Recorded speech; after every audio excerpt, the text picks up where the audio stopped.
we welcome back the one and only, the Reverend Dr. Christopher Knowles. How are you, sir? What's going on? Doing great. I have this perverse enjoyment of watching all these, I don't want to call them prophecies, but prognostications that people were mocking me for so long kind of unfold before our eyes. Not that it gives me any pleasure watching them unfold. I'm remarkably sanguine, though. I'm cool as a cucumber. I don't focus on the Archon's world. I focus on my own things, so That's what they don't want you to do. everything's I going think it's well. I think it's the way out and through. It's a variation of something actually John Greer said years ago, which is collapse now and avoid the rush. Now that it is in fact at stage 4, Western civilization has stage 4, we were saying beforehand, doom spiral. I feel fine. The work has been done beforehand. It isn't just Western civilization, though. I think it's all of industrial civilization. Yeah, fair enough. You look at what's going on in Asia. Urbanization is a death trap. Urbanization is basically the human version of roach motels, in my estimation. It lures you in with all these promises of riches and pleasures and just dooms you and destroys your soul. I believe that very strongly. And it's real, becoming undeniable. And nobody can deny what's happening in the cities right now. Nobody can deny what's happening in the birth rates in Asia right now, especially these very high industrialized, urbanized countries and societies. And nobody can deny what's going on. I mean, it's so in your face that you have to be in complete denial to deny it. You know the old saying, like, how did you go broke? It's like slowly at first and then all at once. It's like, how did industrial civilization collapse? Slowly at first, a little more quickly, and then all at once. And like, we're really at the all at once stage, and I hope we all survive it. I have faith in human beings to gather in times of crisis and solve problems. But we've got a lot of problems that need solving, more so than at most times in human history. Things have become so complicated. And the archanology, the AI, quote unquote, that is just making everything more uncertain, like I said, is speeding this whole process up. It's shocking that just like in the past 30 days, how blatant it's all become. Yeah.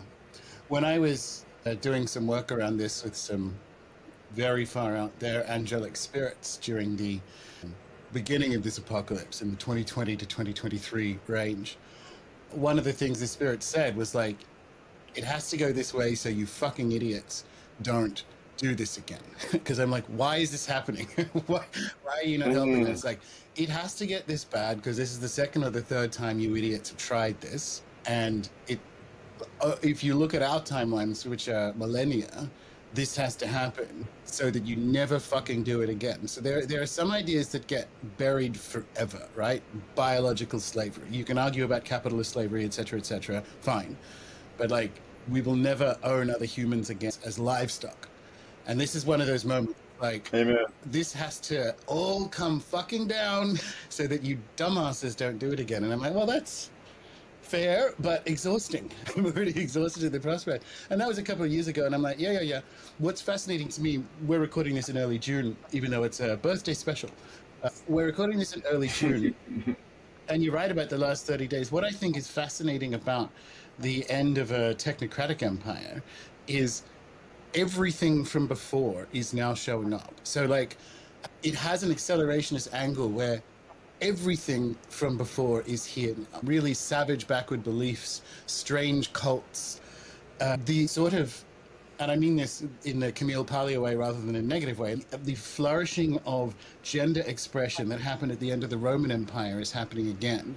And as of when we're recording this, within 2 days, more UFO claptrap, more of this completely incorrect warmongering Cold War psyop nonsense. It's like one of the incorrect views of the life review that happens when someone has a near-death experience is the belief that the brain is cycling through its previous memories to try and find a soul for the situation. So you fall overboard in a boat and you're drowning, and when your whole life flashes before your eyes, it's the brain trying to look through its file for something that matches where you are. That probably isn't correct, but civilization is doing that. Civilization's like, oh shit, this isn't going well. And it's like looking through its files and throwing up everything that's happened before is one of the fascinating frames, I think, that I'm sitting with at the moment. Well, society is kind of like, did you ever see the movie Devil's Of course. Advocate? The Keanu Reeves. But you know the whole speech by Al Pacino about Eddie Yeah. Barzoon? He could not control his appetite, like coke up the nose. And we are at a situation now where society is going to be paying for our inability to control our appetites. And not just normal people. I don't think normal people are to blame, but the people who need to make $100 million and up, or otherwise they feel like empty shells, they feel useless. Their narcissism is so extreme that it has to be validated by, well, first of all, that money is all fake and it's all stock options anyway. I mean, that's a whole other discussion. But we are paying the price for, it's like more, give me more, give me everything that I need, give me. And if you have certain segments of pockets of civilization that sort of pursue that imperative, you're going to be all right. And it's a little shaky, but when it becomes the entire world, and the entire world wants more and more and all this kind of thing, and then you have billions of people who are just at subsistence level or below, it is unsustainable. It's funny because we're really living the end of a cycle that I believe started 100 years ago. I believe it all started Jekyll Island, Bretton Woods, World War I, World War II, which is really just one extended war with an interregnum between. But the European powers always eyeing Russia. They just can't get their need to carve up Russia and like a turkey and feast on it. I mean, they just cannot get over that. They've been trying to do that for what? At least 100 years now. The fear of Russia and the need to carve it up is a British imperial paranoia because they were concerned about this big, powerful country just above their most valuable asset, which was India. And the what to do great game stuff came from the British Empire's desperate concern to make sure that Eurasia grew in the direction that suited them. And as you know, the 20th century security state is a story of the British Empire going through the various wars and then offhanding that method of Anglo-American management to their friends across the pond. And that's the DNA of the American security state is a British imperial concern. Doesn't mean that there's a secret British Empire. It just means that worldview, hands off. No, there's an open British Empire. It's called the Five Eyes. The center of it has moved to Washington, obviously. The center of it is now here. But it's this really interesting ever westward migration from Babylon to Turkey, right? The Cappadocians and so on, to the Greeks, to the Italians, the Romans, then the Venetians. And actually, I should put the Phoenicians in there, right? It's this continuity, and it just keeps moving up. And then it moved its way up into France, right? And then into Normandy, and then into England, and then it came over here. It's like you can just draw this line across a map where you can just trace these continuities of empire, just straight across. And we're at the, I don't want to say the terminal point of it, but there's nowhere left to go. We've run out of West. Yes, because just from the East Coast, which is the story of the mid-20th century, to the Silicon Valley macro scam, which is the West Coast. So we have literally run out of West. It's swimming across the ocean back to Asia to complete the circle of power and capital around the world. I would agree with that. Well, see, but the thing is that I wouldn't be placing all my bets. I wouldn't bet the farm on the China project, for instance. I mean, China has a lot of structural issues. They have obviously a collapse in population. They have this huge growth of retirees and so on. And we all have our problems, right? Every empire has its problems. But I would not bet the farm on that quite yet. I think that we're going to be in like a fugue state, which I think there's a lot of opportunity for. But see, the interesting thing is we've tried this for the past 100 years. We've tried to build an empire without a mythos, without a cultus, without a corpus, right? Ever since we sort of stepped aside from Victorian Christianity, that was the sort of the engine room of the British Empire, right? And then we're now in the secular modernistic, and our cult and our mythos became technology, which is really a shit mythos to tie into. We can survive, and by we I mean the world, but particularly our part of the world, in this nascent or dying even, whatever, which way is it going? Is it going this way or that way? But this vestige of empire it's not going to be able to exist without, you mentioned before, metaphysics. And this is really what the Endless American Midnight is, the collection I did of blog posts. I chose all those posts very carefully because I wanted to document from the beginning of the blog, which almost feels like an entirely different world today, how we thought we could step aside into this archaeology. Let's just return to the basis of this talk. We thought we could put all our faith in this technology, but we weren't told that an alarming amount of this technology was just pure vaporware. And where do we go from there? Because we put all our faith, ultimately, we put everything aside, and now we're being controlled by algorithms. And of course, by we, I don't mean me, you, the people who are watching this, even though to some extent we are, but, socially. And what we're seeing, and what alarms me, because I'm a parent and I'm a grandparent now, is the incredible destruction that it's wreaking on children and young people, and that young people just feel hopeless and defeated. And I think that's worldwide, to be honest with you. I don't think there's some pocket or corner of the world where young people are like on the go and just feel really jazzed and really psyched about the future. I don't think that exists anywhere. And that's where you have to stop and say, we need to re-engineer this project. Because to me personally, the proof is not in the pudding, the proof is in how we treat our children and how our children are nurtured and how they're growing. And by any yardstick under that criteria, we're a fucking disaster from start to finish.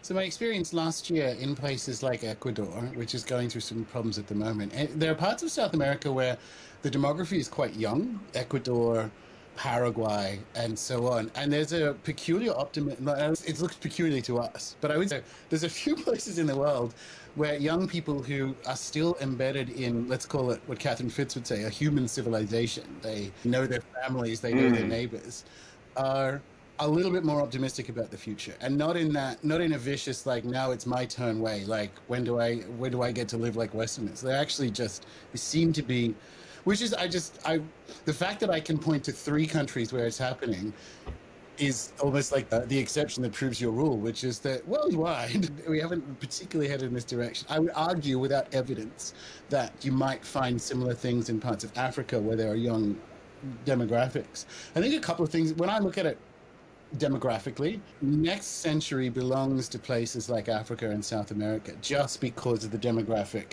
even without the wars and nonsense that we're going through. Next century belongs to areas that have a young demography now and have retained an optimism that is attached to a human civilization. So as for people who have kids at the moment, that looks like a really good analysis to me. It's like we have royally messed this up. And funnily enough, this is like the Camille Paglia end of Rome situation, right? There's a decadence, which she would say without judgment. And one of the things that's interesting to me about this end of empire moment is a return of stuff that I'm low-key concerned about, witch hunts. And when the core is concerned that the project isn't working anymore, it blames the edges. And that includes, at the moment, gay people because of the trans kids nonsense and whatever. Like, we're heading into a moment where it's like, this is going to get vicious. We're now in the vicious stage. But when Camille Paglia talks about the decadence of the Roman Empire being where we are now, it's without judgment. It's just like, I don't mean it, I'm not morally judging people's decadence. I'm just saying this is what happens at the end of an empire. And part of that decadence, which we know from Rome, is the treatment of children. It's like the older senatorial class focuses on themselves. I mean, they might have sex with the children, but it's not in their reality. And nothing defines, I think, the last 3 years for me more than a senatorial class in its fucking 80s destroying the world to give it another month or two, destroying the world for children to pretend it has another month or two. I love this. One of the things that Charles Eisenstein said, which I think is important for this moment, is that the old way of thinking, like the thinking that gives us the empire, isn't the thinking that will see us through it. And one of the parts that's important to me is that multidimensional thinking, which synchromysticism is so good at. Like, I know you've been doing more Philip K. Dick work of late, and there is something that is, on one level, literally true when he says the empire never ended. Like, that's something that we saw and felt in the field. which is true. Like, the empire that's ending now is 100 years old, and it's 300 years old, and it's 1800 years old. It's like this stacked project. And it's 3,000 years old. This is what I'm saying. It started in in Mesopotamia, Yep. and it just it's interesting too because I see the system. Now everybody's always talking about bloodlines and families. I don't see it that way. The system to me is, let's just call it an egregore, right? The system is its own genius. The system has its own imperatives. And this is something that I've always argued with people. It's like, look at, the system just it will send somebody to the very top of the pyramid and then throw them back down. It isn't just because people are jealous and, palace intrigues and all this kind of thing. It's the system. The system is an egregore. The system is a tulpa. The system is a construction. It's almost like this consensual egregore that we all contribute to, that we've all played into. And to me, that might sound rather dire, but that gives me hope because if we created it, maybe we can uncreate it and create something new. And when you talk about experiences in South America, that's something I noticed when we were down in Mexico, is that people just seem a lot less neurotic down there. When I went to Merida, and a guy who worked at the cafe that I was working at, Jose, whatever, I asked him, because he's like early 20s. I'm like, do you want to move to the US? He's like, no. And he's working in a cafe for what would be, I don't know, $1.50 an hour US in Merida, and still studying and what have you. But once he's finished his physio or whatever he's doing, I'm like, do you want to move to the US? He's like, no. What? And none of his friends did either.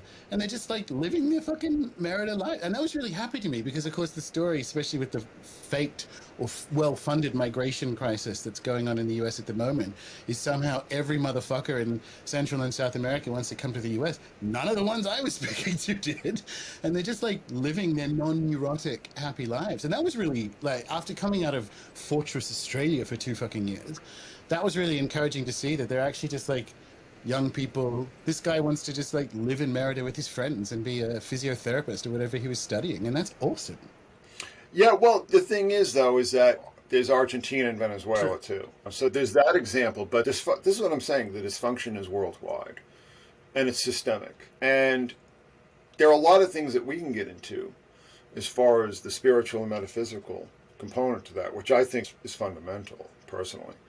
To me, that's like the base. That's the foundation on which you build your house. And if you don't have that foundation, you're going to build a house that's going to collapse. And that's what we have now. Because, like I said, 100 years ago, we decided that our technology in our cars and our radio and our refrigerators and our air conditioners were just so marvelous that we were going to rebuild the future. And we H.G. Wells, Things to Come, right? You remember that movie, right? The World of Tomorrow, all this kind of thing, robots, the Jetsons, all this kind of stuff, all this mythology, really, that we are going to rebuild our world as a technocratic paradise, right? And we've got the technocratic dictatorship now, and it's anything but paradisical, right? Particularly in the hubs of the technocracy. I mean, San Francisco, Seattle, Los Angeles, New York, right? Philadelphia, Chicago. I mean, these cities are all, the whole thing is, what's the idea? Like, future, what Gibson said, the future is here, it's just not evenly distributed yet. And I'm like, the collapse is here. And it's increasingly well distributed. If you see what's happening, when you talk about the fringes and you talk about social fringes, right? But look at the geographic fringes. Look at how all these towns that once had strong industries, factories, good jobs, farmland, all this kind of stuff, they're all ghost towns now. It's terrifying. And people are just not paying attention to it. And this whole thing, fear porn. It's like, shut up. It's like, that's childish. Like the kind of Fordian, aka Fardian, this need to escape in a fantasy, which is fueling that whole ufology mythos that the national security state is taking strong advantage of. Ergo today, this whole ridiculous story. I mean, I watched that news report, I watched that interview, and that guy could barely keep himself from cracking up. Have you seen that video, the interview with that guy, this quote-unquote former intelligence agent? I'm probably never going to watch it. No. It's like Lucy with the football and Charlie Brown. But, we've gotten to the point that the technocracy as we know it, I mean, it's made our lives more comfortable. It's given us a certain amount of ease, right? But it's come at an extreme cost to our basic humanity, in my thinking. And this, people go, well, why would they do this? Why are all these people like Chris Mellon and Jim Semivan and Luis Elizondo and now this new guy, like, why are they pushing this whole thing?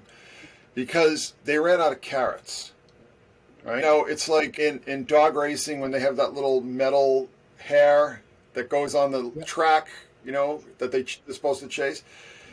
They've run out of that. They've run out of promises to break. So now it's got to be the technocratic salvation is coming from the stars. And to me, that just shows how bankrupt it all is. Because who believes this shit? I mean, you and I have been through the ringer since the 90s. We know the whole drill. We know all the games. We know all the old dance that they go through, this whole kabuki. And we're not fooled by it anymore. But there are a lot of people who still are. And they get very angry at you if you say, listen, take it from me. I've been through this. There's nothing there, I mean, and even if it was there, if aliens came to this planet, right? If they came all the way to this planet, they would be like, okay, this is our planet now, and we're going to get rid of all these meat monkeys running around because they're all idiots anyway. Who needs them? To me, it looks like a microcosm this whole of what you're talking about over the last century. Now, there's a Nietzschean analysis or angle on it where once you kill God, like, you can't actually kill God. Like, if you remove it, the human psyche generates a synthetic one, which is the idiotic, technocratic Jetsons versions of the future, which we've just run for 100 years, and it's brought us to where we are, right? Like, in a funny way, I don't think Nietzsche saw specifically that, but it's like, this is what happens if you pretend that these forces aren't real, like that the psyche doesn't transform reality, right?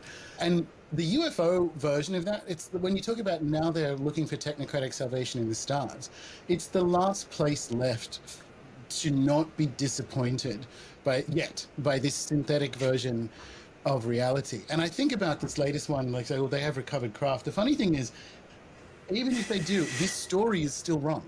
Like, you're drinking from a poisoned stream, looking at security state whistleblowers. Like, you're falling for the same thing that's been happening for 70 years. And that's the bit, that's the why people get so irritated when you go, this is claptrap, is because you are removing the methadone.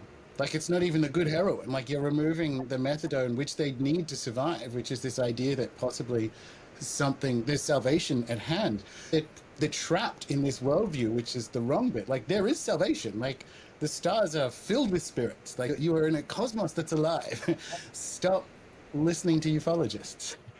Well, I see it as the last act of the materialist magical theater. It's funny, too, because, I mean, I'm not going to name names, whatever, but I see people who 10 years ago were all in on the skeptic, this new atheist movement, and they're kind of giving lip service to the ufology thing. Probably a lot of your listeners know who I'm talking about. They've seen it.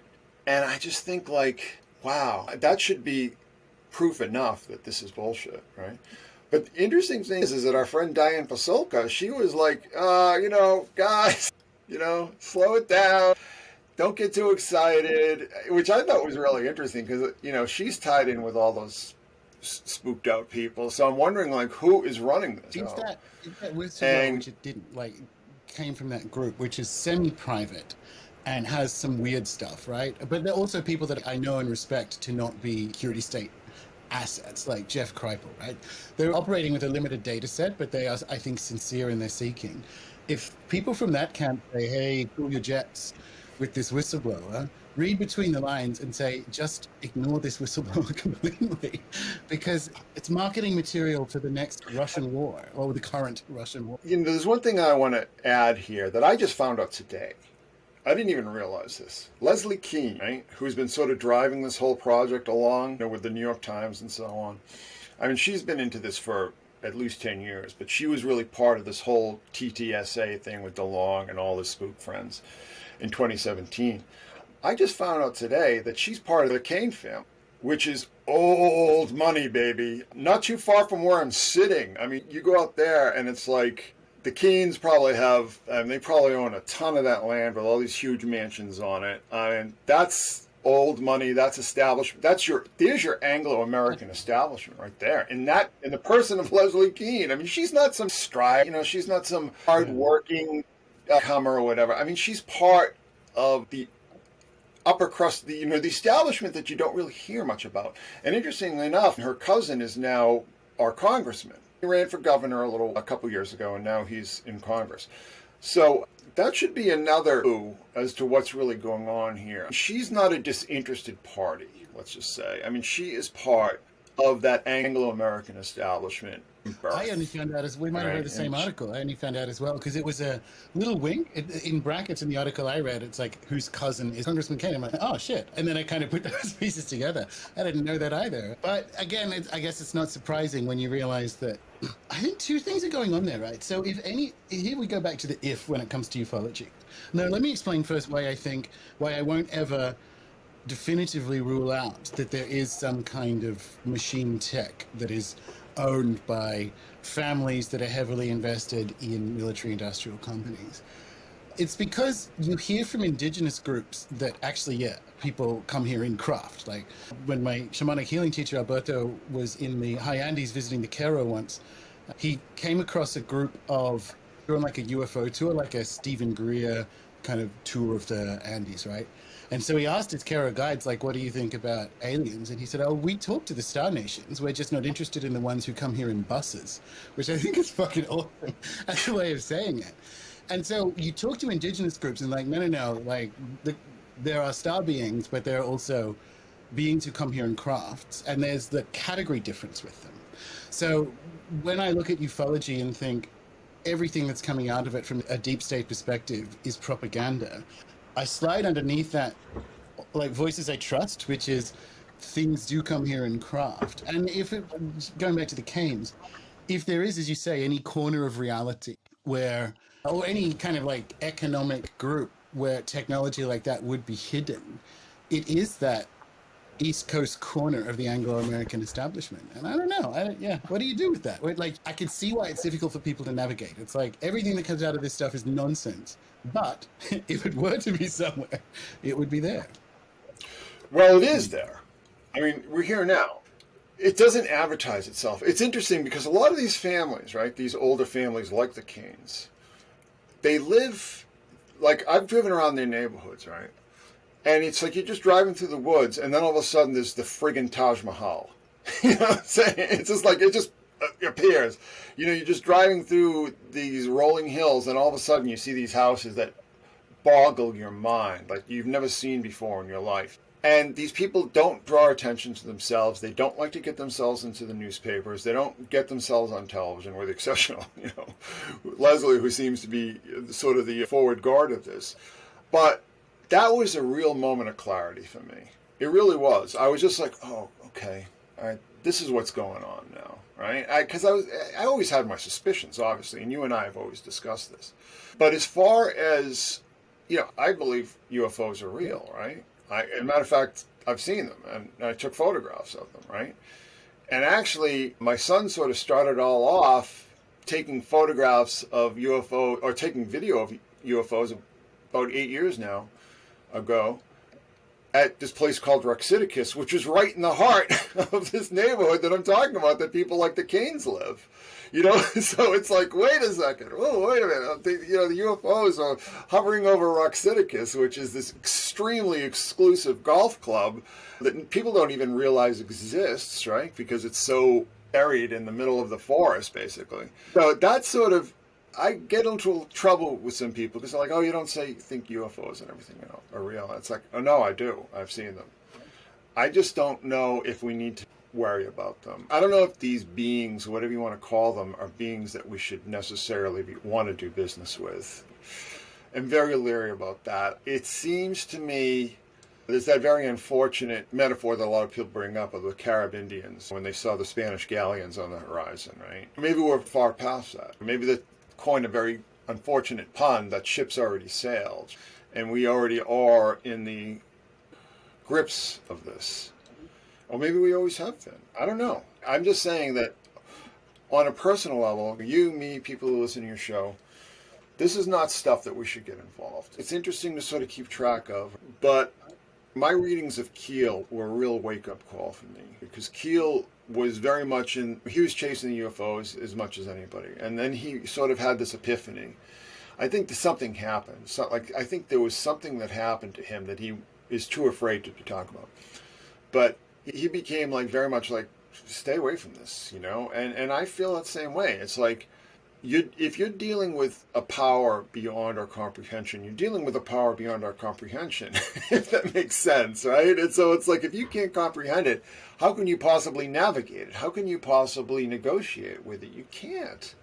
And to me, there are far more accessible spirit energies that you can interact with and are benevolent and are part of our biosphere that are going to enrich your life. And to me, are just far more interesting at the end of the day, especially when you get out there and you just open up and let them in. It's a much different experience than this materialistic, technocratic dream that people have been chasing.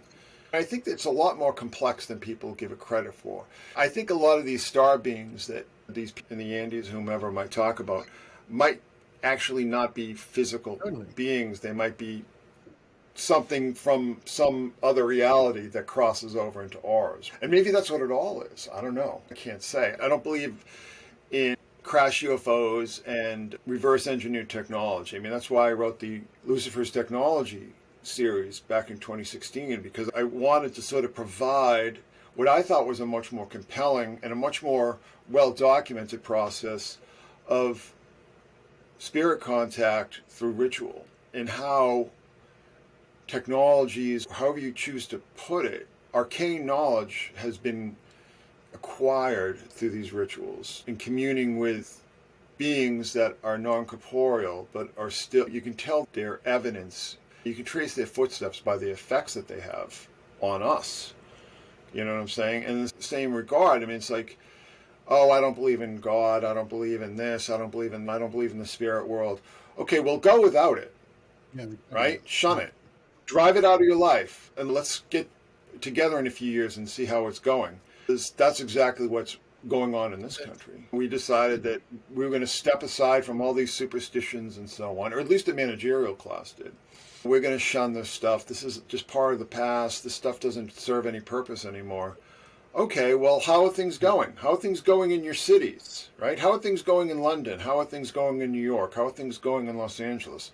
Pretty friggin' shitty, really, right? Because you fucked around and you found out, you know? It's like you thought you could just step aside and just go for a pure materialistic paradigm, and now you're finding out where that leads, you know? And that's a very difficult pill for a lot of people to swallow. I gave a presentation last year at a witchcraft conference down here about cunning folk in Britain, and relying on the work of historian Owen Davies. And he said, this is a job that's been erased from our memory. It's like we erased firemen. That happened for 600 years. We had it for 600 years and then stopped in the early 20th century. And in that time, there was the Reformation, Henry VIII, the rise of the British Empire, the industrialization, electrification of cities, all this stuff. And none of them knocked the cunning man or woman off their perch. But in the early 20th century, he worked out culturally, we stopped believing in things like the evil eye. We stopped believing in misfortune having a spiritual origin, at least partially, because that was the stock and trade. That was what the cunning folk were about, to clear off the evil eye or the negative impact of, let's say, a spirit world on someone's life. And so we stopped believing in that in the early 20th century. And I echo your point. How is that going? When we just decide, after 100,000 years of operating with a spirit world, in the early 20th century, we're like, no more of that. That's silly. And here we find ourselves. And I think that's kind of what I mean by the Nietzschean frame. He didn't see technocracy necessarily, but he said, if we step away from this stuff, it will not go well. And we're reaping that whirlwind now, particularly with, as you say, a managerial class that cannot update itself because it's all in on technocracy and is mistaken that for reality.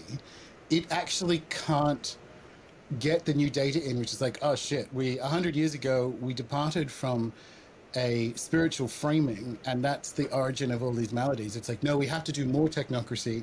So we're caught in this infinite loop of like, it's not working. It's like, well, we need to do more of it. And that's how it all comes down. There's there's no way out of it. Like, there isn't actually a solve. It's the No, intervention is like, no, how there's do we only live collapse. now in the world that comes next?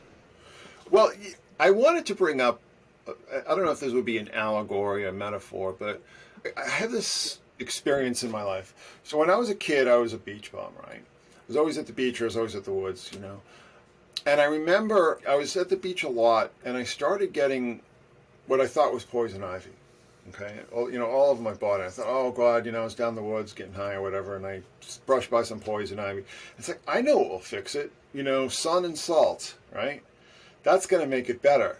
And it made it crazy worse because I didn't realize that I didn't have poison ivy. I had sun poisoning, and I had to go to the doctor to find that out. He's like, dude, he didn't say dude, of course, but it's like, you have sun poisoning. This isn't poison ivy. And I didn't even know such a thing existed because I was trying to, it's like the hair of the dog that bit you, right? That doesn't work. And unfortunately, what we have is ruling classes always become sclerotic. It always just sort of gums up and slows down and bogs down. But the problem is that we have a ruling class technocracy now whose very image of their self is tied up in the salvational powers of technocracy. So really what we have is no different than the medieval church. And I always when I think about this, I've become so skeptical of things that I once took to heart, like all these NASA photos from the Hubble and from these other telescopes and everything. It's like, oh, look at this little postage stamp area here. There's like 10 billion galaxies. And I just see that stuff. And this is exactly how many angels can fit on the head of a pin. It's just like the postmodern equivalent to that. It's all about power, right? But it's all about, like I said, this narcissistic self-image that we're not just the managerial class. We're not just sort of the caretakers of society. We are saviors. Yes. This is salvation, right? This isn't just problem solving.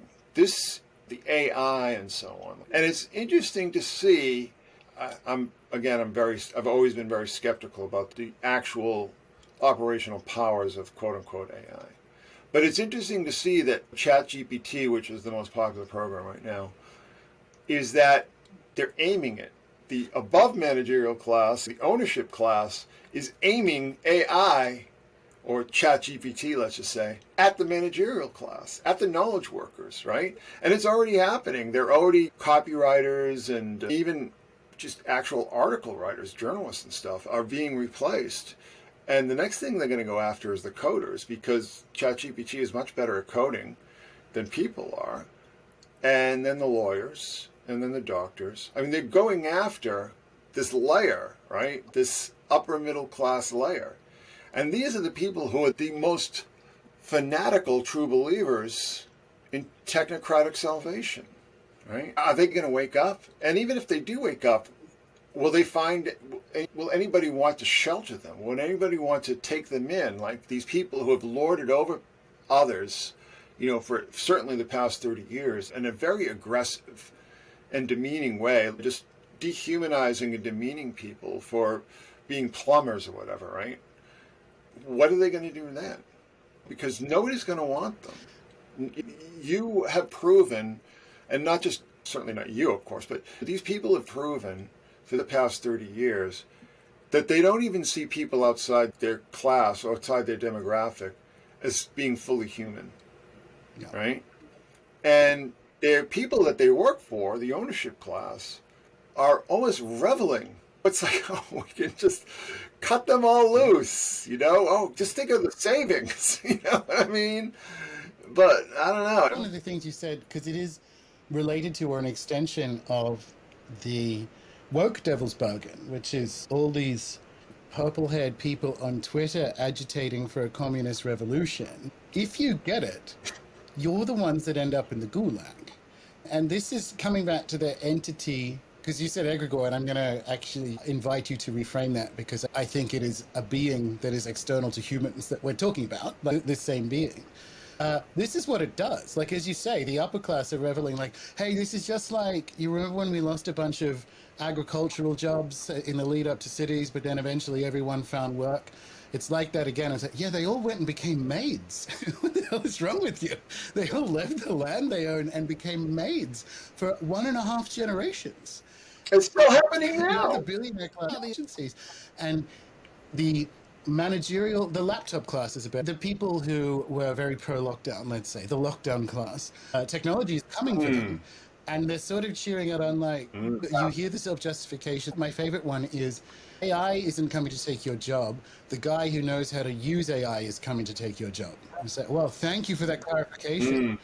Let's see what happens to economic activity when we pull out the last remaining layer of the economy that has disposable income.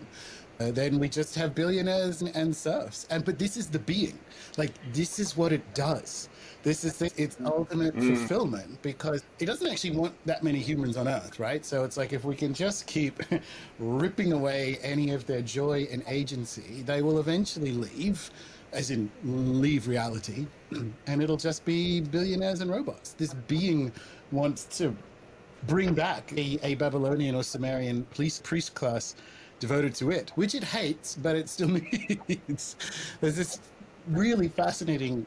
That's what I mean. Like, this doesn't get stopped. This being never wins, but it gets far enough to destroy reality. Like, there's a Gnostic shape to this. This is a demiurge making a play for all the marbles right now, and it never works. But that's the moment we're in. That's like, this is what it's doing. And if you don't see that, or if you've taken the demiurge's shilling, the king's shilling, so to speak, well, you have to pivot, to use the language of the class. It's true. And the example that I would pull out for that, and it's sort of unfolding as we speak, is the writer's strike in Hollywood. Right? Have you been keeping track of that? Yeah. Because one of the things they're striking about is that the studios want to use ChatGPT to at least write treatments or first drafts of scripts based on properties, right? So, I mean, ChatGPT can't just come up with something on its own. You have to feed it all these prompts and everything like that.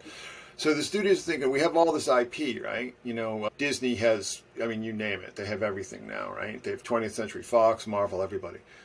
And they have all this pre-existing IP. So they just say, well, let's just feed this into this machine and see what it comes up with, and then we'll hire people to come in and polish it, right? So that's already cutting out thousands of what were once good paying jobs. I mean, it used to be back in the 80s, right? If you got a job on Cheers, let's just say, or LA Law, right?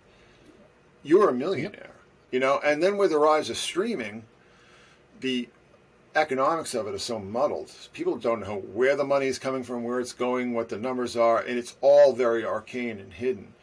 But we can kind of tell by the fact that these studios producing content for streaming don't value any of the people writing this material for them. I mean, not just like all the idiots, not all the film school idiots. Here's the thing.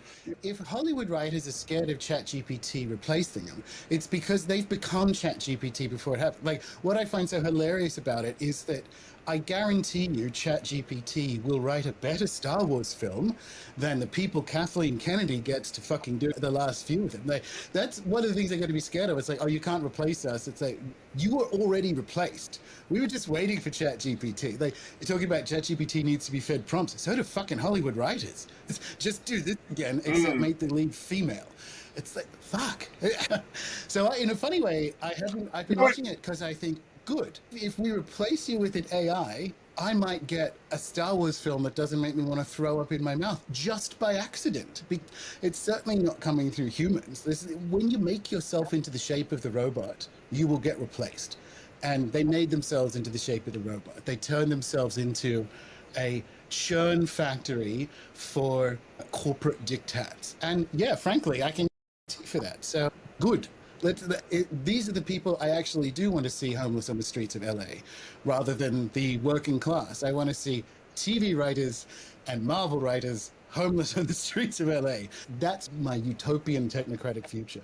I don't want to see anybody homeless on the streets of LA. It's like, it's a pretty miserable life, but I don't know. I guess I'm not as ruthless as you are. Consider it blasphemy. Yeah. Okay? Like, Joseph Campbell said George Lucas was his best student. Like, George Lucas understood everything I was trying to do. And then you give that to Disney and Kathleen Kennedy. She's destroying my childhood. Star Wars, Indiana Jones. Can't blame her for Lord of the Rings, but it's the same thing. It's like, listen, but I honestly think that is a blasphemy algorithm. Amazon sealed its fate when it tried to debase Galadriel. And I kind of think the same thing is going on with Disney. It's like you are this is really demiurgic, and it's sort of 501 level stuff, but you are attempting to debase the holy and you can't win. It's like the hypostasis of the archons. It's like you don't understand that this being, this technocratic being, is a very small thing in a very big universe. It's enormous to us, but it's like, aha, I will perfect reality. It's like, no, no, no. That's that's not what you do. And there's I don't, because this being can't see the sacred, it's debasing it, but that doesn't ever work in the end. Every Star Wars film that comes out brings Disney closer and closer to destruction. And they're speeding it up. They're like, okay, cool. Well, we'll use ChatGPT and we'll piss out 5 Star Wars films and series a year, each one worse than the last, and it's just destroying them. And I don't like good. This is what I mean. Good. Here's the thing. I mean, pop culture has been, my bread and butter my entire adult life. Okay. This is what I've been immersed in my entire, I started out working for New England Comics back when I was 17. Okay. So I just think it's exhausted. I don't think that there were any new Star Wars stories to tell after the first trilogy, to be honest with you. First of all, Star Wars is so derivative, and I just don't think it has the core that say something like Dune would have. But Dune is too esoteric for the masses. Dune is just it's not fun. It's much more of a sort of a meditation on power and its consequences, right? But superheroes have been exhausted for a long, long time. What saved the superheroes was CGI, right? All these things that people could draw for free, basically, but you could never get on screen because the physics of it, the logistics and the physics of it were just CGI sort of counteracted that. But the problem is, the true problems. One is the uncanny valley aspect of CGI, it can't, the spell is broken.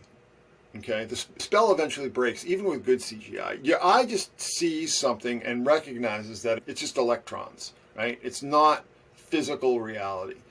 But the other problem is, too, is that the studios don't want to pay for top-rate talent anymore, and they don't have a particularly skilled talent pool of new animators to draw on. I always feel like I'm dumping on the millennials, right? Because, there are a lot of really good kids who, in that cohort, right?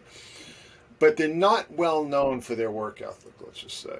They're not well known for their taking one for the team. They're very self-motivated because technology has sort of locked them inside themselves. So is there a solution to to circumventing the collapse by limiting children's exposure to social media and everything like that? I don't think so. I think we're just too far gone at this point. What we need to start thinking about is how do we moderate the worst effects of collapse, right? So collapse, people see ruins in the Mediterranean and think, oh my God, it collapsed and everything like that. Those were cities that were destroyed by earthquakes. They weren't just abandoned, right? You know what I mean? They're force majeure, as they say. Collapse is not just utter catastrophe and extinction. Collapse is something different, It's like when your house collapses, you still have to live somewhere, right? So we have to figure out how to moderate the effects of collapse, but we cannot do so with this technocratic mindset. The technocratic mindset is we're already over the abyss, right? We're sort of a man who's fallen from the top of the Empire State Building, and it's like, oh, things are okay. I'm only at the 36th floor, right? So far, so good, right? It all ends badly, right? I think we're past the point. I don't think that it can be reversed. And I know that sounds incredibly pessimistic, but to me, it's just realistic. But what we have to start thinking of doing is that how do we rebuild? And I'm not talking like Planet of the Apes rebuilt, I mean, not just like utter, like everything is destroyed, but it's like all the things that we sort of took for granted, all the things that made our lives easier, all the things that we anesthetize ourselves with. A lot of those things are not going to be available to us. How do we survive?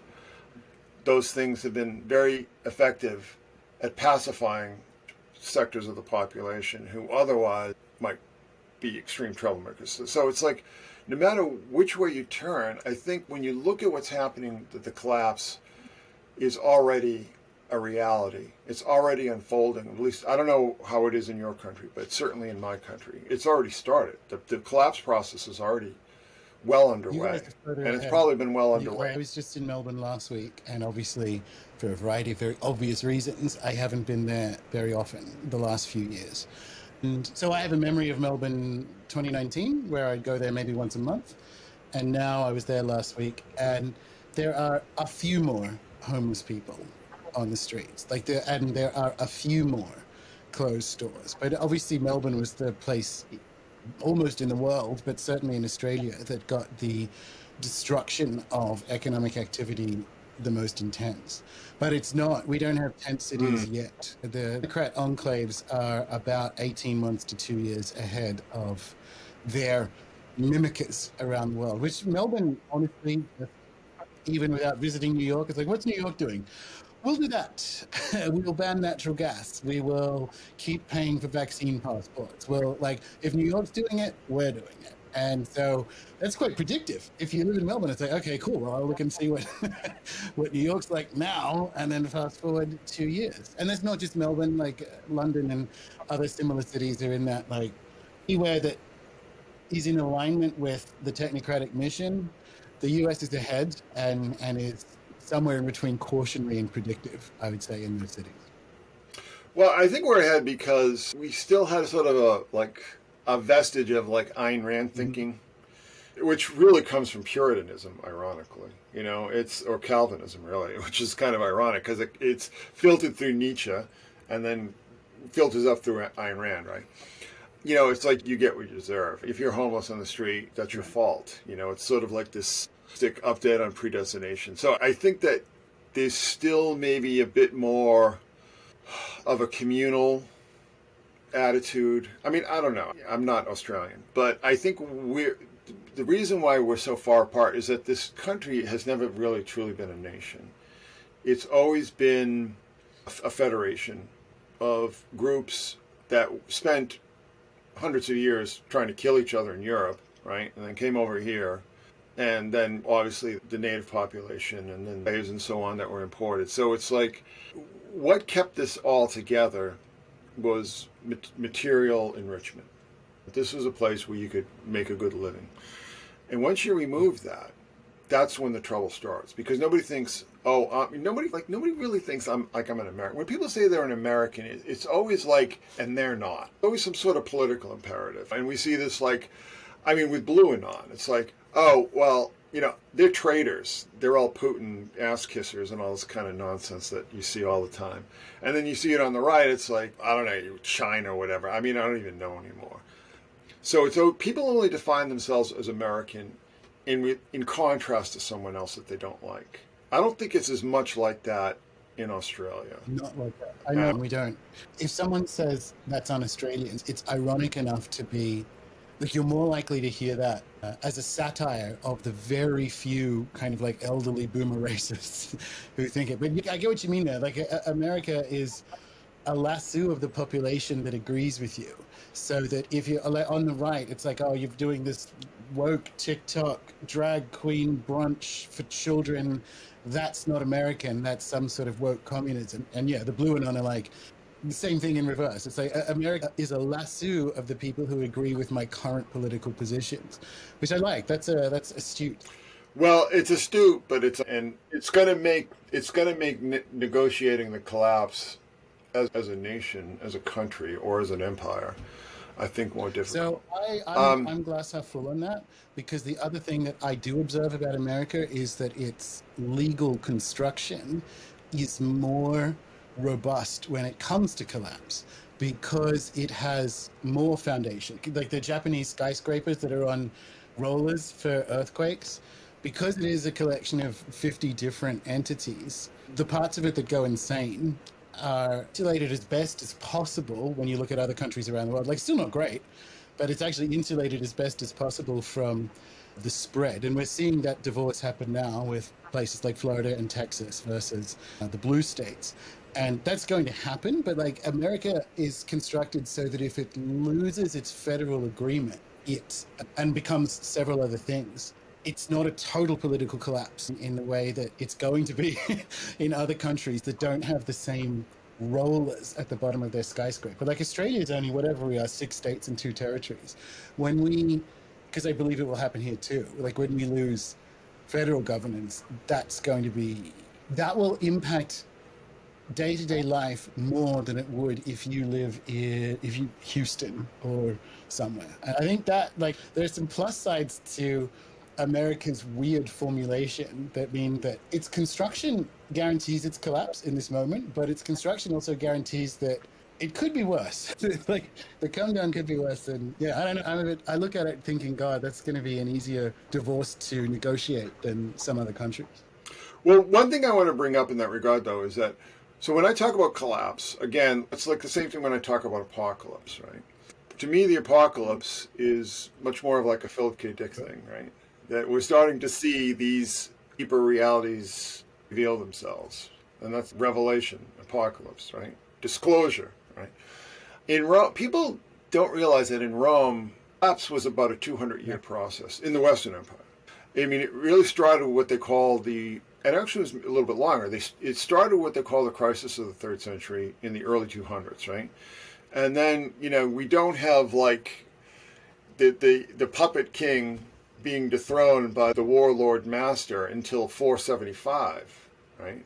We're not going to be living, I don't think that any of us listening to this, certainly not, because we're all probably like early millennials or older, right? I don't think we're going to, like, it's not going to be Planet of the Apes or Omega Man barring some force majeure, right? Or Mad Max or something.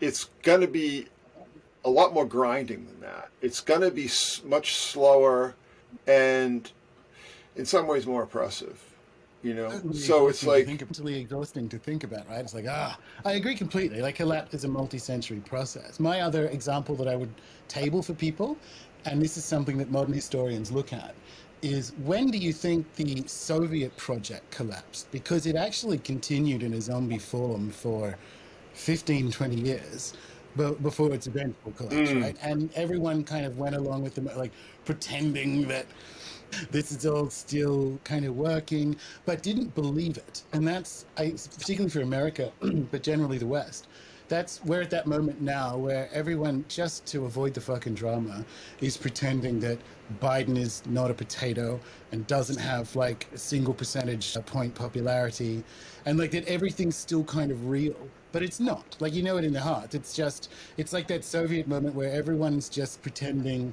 just because, like, I'm busy, I've got to get on with my life as this thing. Well, everybody's just, they're just carrying on.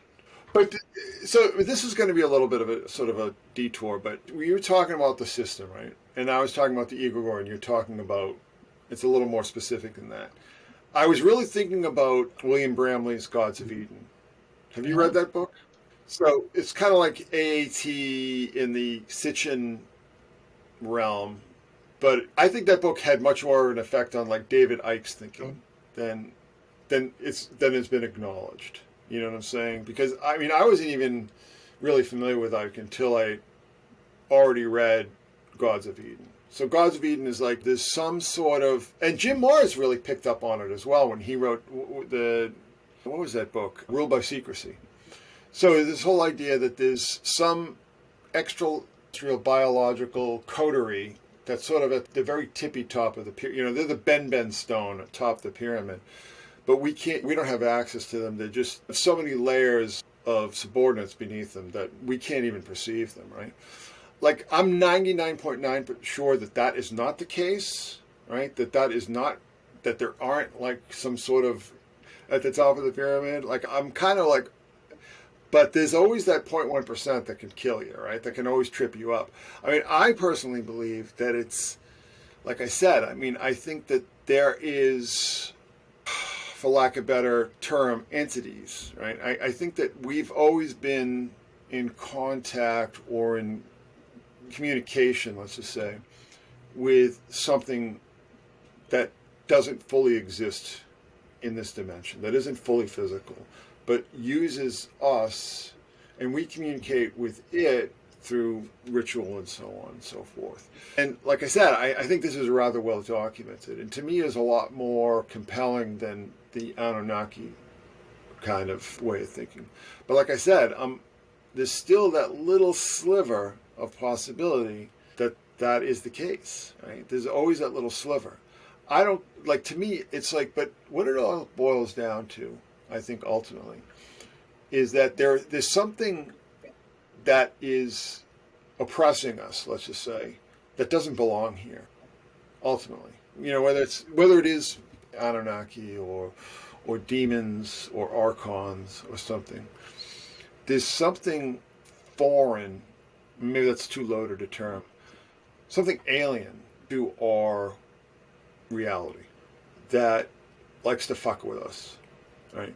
So, you know, when I talk about the system being an egregore, right, I don't think that what you said and what I said are necessarily contradictory, you know, because it could be that this egregore, the system that we sustain through believing it and participating in it, was constructed through rituals, through these priesthoods, all this kind of stuff, right? I don't think that those two ideas cancel each other out. But I think the thing that we need to do, and at the beginning you sort of talked about, like, if we get past this, we've got to make sure it never happens again, right? And my hope is that because of communication and so on like that, that we're going to be able to retain the memory of where it all went wrong, okay, and how it went wrong, and put in guardrails that will prevent that process from reoccurring. And, you know, there are precedents for this. You know what I'm saying? I mean, it's no longer acceptable to throw your babies into the Tiber if you just don't want them. You know, like was done regularly in Rome. Just, oh, I don't want this baby, just throw it into the Tiber, right? You know, people who are sort of anti-abortion might argue with that fact, but it's like just flat out infanticide or putting your children on a mountaintop to be eaten by wild animals. I mean, there are a lot of things that we now see as barbaric in our history, right? There are a lot of things that we're almost taken for granted. You know, you mentioned witch hunts and so on. I mean, we still have witch hunts, but it's not like where people immolated or drowned or whatever. Yeah. So, I mean, I I think think that, we're going to you get know, mob attacks on difference before this happens. And when I say difference, I mean genuine difference. I don't mean the monolithic pseudo difference that the center is hiding behind, like submission to woke ideology. I mean genuine difference. no, but the point is that there, everything is cyclical, Yep. you know, and the problem is that the technocratic mindset is really an inheritance from dispensationalism, right? It was kind of popularized through and Reformed Christianity, where it's all moving in this one direction. You know, it's alpha to omega, and that's it. You know, I don't believe that. I think that everything is cyclical. Everything sort of plays itself out over and over and over again. And it could well be that maybe in the past there were technologically advanced civilizations that were destroyed and the memory was lost. I mean, I don't necessarily think that's the case because I think we would have more tangible archaeological evidence of that. But like I said, I don't want to completely discount that. But the point is that we need to get better as a society at putting in these guardrails, and not just the guardrails that suit the imperatives and the interests of the material or ownership classes. Because their interests, they're not always diametrically or unresolvingly, let's just say, to ours, but they are often enough. So I think what we need to do, and I think this is, it starts, like everything starts with the foundation, right? So what is the foundation of society? Well, it's the individual, right? And what is the foundation of the individual? It's the soul and the spirit, right? So people who need to inflict themselves on other people, or people who need to just consume beyond all reason, are doing so because there's something wrong with their spirit. There's a spiritual imbalance. There's something wrong with their essence, let's just say. And maybe you can sew in psychological issues as well. But to me, it all comes down to the spiritual nature of it. And I've talked about this for a long time, but it's like, would I see, and I just see so many things that I cared about dying. You know, so many things that used to be really important to me just die. I mean, they're dying. It's not just like they've become obsolete or whatever. It's like they're dying and nothing of value is replacing them. And to me, that is a spiritual process, right? We have lost sight as a society of that the foundation of the self is the spirit, right? And the spirit has to be whole. The spirit has to be well. You know, the spirit has to be healthy. The spirit has to be in harmony, right? And this starts to sound like very new agey and stuff, but it's just basic facts to me. And you cannot, no matter how you build on it, you know, it's like as an artist, it's like if you had a bad composition, no matter what you did, no matter what you built on top of it, you're going to come up with a bad drawing. And it's the same, it's like, if you have a weak foundation on a house, it doesn't matter. You can put in all gables and porches and balconies and balustrades and this and that. If the foundation is weak, the house is going to collapse. And when I talk about the collapse that we're kind of undergoing now, we had an opportunity with this period, like around before the First World War, when it became obvious to us that like having these central houses rule these countries was not a great idea, right? And chauvinism, like just having these wars over the most trivial of reasons, but it was a good way to rouse the people and keep people on side and so on. That wasn't a great idea. Or discriminating against people because of their identity was not a good idea, right? I mean, there are all these kind of things, but it was all sort of circumvented by this need of these aristocratic houses to control each other, right? So, the empire, right? And I think that it's really sad that we're seeing it replay itself now. It's this empire itself, I think, is a much diminished force in many ways. I think organizationally, it's a diminished force. I mean, you have all these councils and you have all these redundancies built in with all these layers of control, right? But I don't think that papers over the basic weakness of the project, right? So it is going to collapse. It is collapsing. I mean, if nothing else is communicated during this discussion, it's like collapse is starting. And if you don't believe it, just look around. Just look and see what's happening. It's undeniable. But it's not the end of the world. You know, we're not going to be living in Mad Max in 5 years. It's, like I said, it's more likely going to be a slow, depressing, grinding process. But it offers opportunity for us to start to change our own assumptions and see if we can influence others in that process. By changing ourselves, can we offer an example to other people? And of course, it becomes more difficult with like the extreme demographic segregation that social media instills, right? But it's got to start somewhere.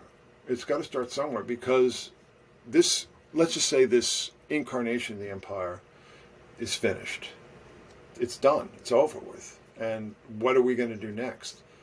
And I don't think you're going to be able to. Netflix and chill is not going to solve your problems. It's not going to insulate you against the effects of collapse. Yeah, definitely. I mean, at least for the membership, the last few years, since March 2020, funnily enough, I've been looking at how we operate in the world to come. Like, we're in that interregnum between stories. So when I had Douglas Hind on the show, his book is called At Work in the Ruins, because like that's where we are. We talk about ruins. It's like, what is ours to do in this moment? It's not like you rebuild stuff, but we're also not in the new world yet. Like, what is ours to do in this moment? And that's been the work of the membership, because this narrative is only the outgoing narrative collapses by attempting to reach escape velocity, which is where we are now. I'm glad you mentioned like the imperial shape of, which is very British imperial, of governance by organizations, G7, World Health Organization, and so on. The final play is in place with these IHR agreements with the World Health Organization they're going to ratify next year. It's this final attempt to say, let's see, and this is the idea that goes away. Let's see if we can rule the planet with managerialism. And managerialism is borrowed power. The difference between a manager and a leader is that a manager borrows the power of a system in a quest for perfection, like a leader leads, right? So the idea that's going away, because you spoke about infanticide, and to some extent, the world knows you shouldn't have sex with children. It still happens a lot. Owning other people as livestock. There's been about 5 or 6 ideas that have gone away, never to return. And the one that I think goes away, probably not in our lifetimes, but eventually, is the idea that management is the perfect observation at the level of molecules, right? It's like, I will perfect via perfecting the system of governance. This is the idea that's going away. If you look at different systems of leadership and societal organization stretching across millennia, the Asian ones I think are better. Like the Taoist idea. The first time I went to Hong Kong, you see the buildings with the holes in them so that the dragon energy on New Year's can fly through, because they needed to build a skyscraper, but they needed to make sure that energy came through. And it's that idea that humans aren't what runs reality. We're just in it. Like we're just here, right? And I think we come back to that idea. The sin is managerialism. And the trick or the invitation to us doing work in the ruins is, how do you manage when management is the thing that's going away? Like when the thinking of like, oh, okay, we need 5-year plans. What are you going to be doing in 10 years time? Like that's actually what's going away, which is why it's a really fascinating moment to be called to the work, because it's like, okay, well, what do we do then? Like, when does it end? What does this happen? It's like, no. And any of that, like forecasting, predictability, management stuff, that's the stuff that's going away. It's a really powerful invitation to do that inner work, to be like, it's almost like the fastest way through it is like the slowest way through. It's the last place we look for these things. And I'm really excited to see that it's actually happening, since we've been doing it amongst the membership. I consider that there are collegiate organizations and communities around the world. I'm really excited by Charles Eisenstein's trajectory now. He's an advisor to in theory, a Democratic presidential candidate, although he's not going to get to run. But that idea of alignment at the level of field, of people who are like, well, how do we not necessarily bring about, that's too strong, how do we operate in what happens next? What is our role in collapse? I think that's really, once you get it, it's almost like riding a bike. It's like, once you get it, you only need to do that once. You only need to make that transition from the managerial infection we're raised with to the newer yet ancient way of thinking. And I find medicine in our ruin moment, I think. Well, I think it goes deeper than that, and I'll tell you why. Because I was just watching, there's this YouTuber, is less bright than he thinks he is. This young guy, and he sort of is one of these history nerds, right? And I was watching this video on decadence, right? And he describes decadence. I mean, most people think of decadence as like, Weimar Republic or something. And what he framed it as, which I thought was really interesting, is that he used the examples of Imperial China and Imperial India, that when they were defeated, they didn't take stock of where they were and how to move forward. They leapt into the comforting illusions of the past. Yep. And I thought that was a really interesting way to define decadence. That you seek comforting lies in place of constructive truths. Now, the interesting thing to me is that, okay, so the corpus of Christian was written in the run-up to the sack of Jerusalem and the diaspora, right? So this incredible period of crisis was planting the seeds for something new that would have profound effect on the future, right? So much of the great philosophy, like great Stoic philosophy, which is just incredibly useful and incredibly practical, right, and pragmatic, was written during that crisis of the 3rd century that I mentioned, right? It was written at a time when things were just really uncertain. But you had people like Aurelius and Seneca and everybody, and all these people like going, well, what do we do about this? How do we move past this, right? There's the whole corollary of the Jetsons world, the world of tomorrow, that was sort of fed to people during the Great Depression, right? It was kind of the carrot, like just keep. I know things aren't doing well, but just keep going because you're going to have robot maids and all this kind of stuff, right? And at the same time, there was the superheroes, right? The Shadow, the Doc Savage, the Spider, all these sort of figures that were basically given like this makeover to become Superman and Batman and so on like that. But that was something new. That was something different. That was something that the culture really hadn't seen before. The superheroes, which were really, they really are in some ways, they had precedence in Perseus and Theseus and Hercules and all these kind of people. But they were adapted for the times. And it sort of built a new mythos that I think helped people get through the Depression and the war and so on. So I think at this point in time, and we're going to have a lot more time to deal with this, right? And hopefully the managerial class is not going to become too vindictive, let's just say, as their promises start to collapse in on them. I just think there's tremendous potential and possibility in this period when people start to realize that, oh shit, this isn't working. I can't stick my head in the sand and comfort myself with my powerboat and my fancy car or whatever. That's just not available to me anymore. So I think that there is tremendous opportunity for people who want to get back to the core, who want to get back to the foundation, want to build a new foundation and look back to the great philosophers and so on and so forth.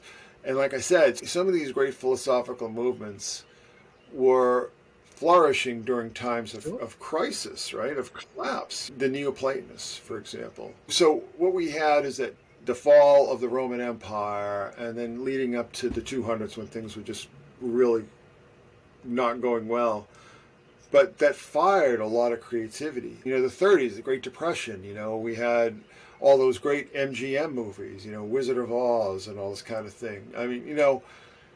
When things aren't going right and things need to be rethought, I think that offers a tremendous opportunity for people who aren't addicted to the material illusion. People who see things, who have a much farther horizon that they're looking down than most people do, right?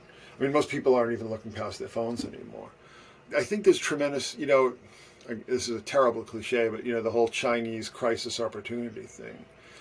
But it's borne out through history. It's borne out that so many of the building blocks of culture and civilization were imagined during times of collapse and crisis. Right? So I think that this, to me, I've always said this is an all hands on deck process. This, everybody has a say in this. We're not looking up just to the priests and the managers and so on and the bankers or whatever. We're looking, everybody has a say because clearly the experts have failed. And so when I see these stories about AI and so on, there are a lot of reasons to be concerned about AI, but it's like, oh, all the experts are saying AI is going to wipe us all out. Well, all the experts were saying the same thing about COVID, didn't they? Right?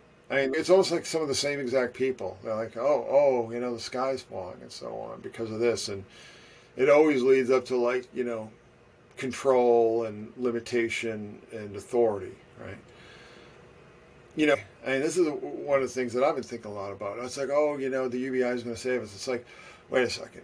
Okay, so the same people who you're expecting to get a UBI from, the same people who will shutter factories that are perfectly profitable and perfectly productive just because they can a tax write-off of.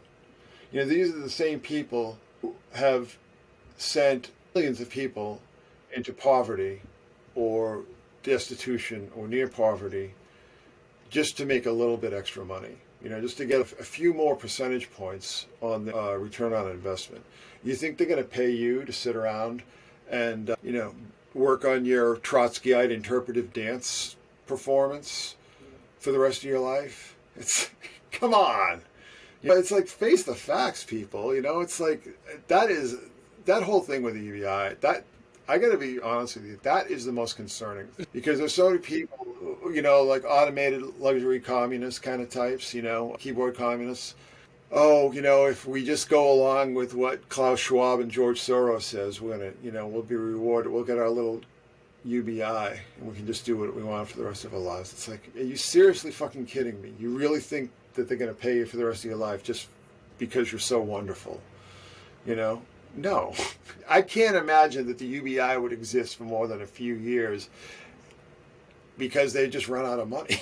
It won't exist for more than a few years because it's only one part of the rest of the control mechanism. They're happy to pay you. You just have to live in a 15-minute city and take your mRNA injections every 3 to 6 months. And if not, your money stops. So it's like, it's like when you're in prison and you're forced to make license plates for 15 cents an hour, UBI.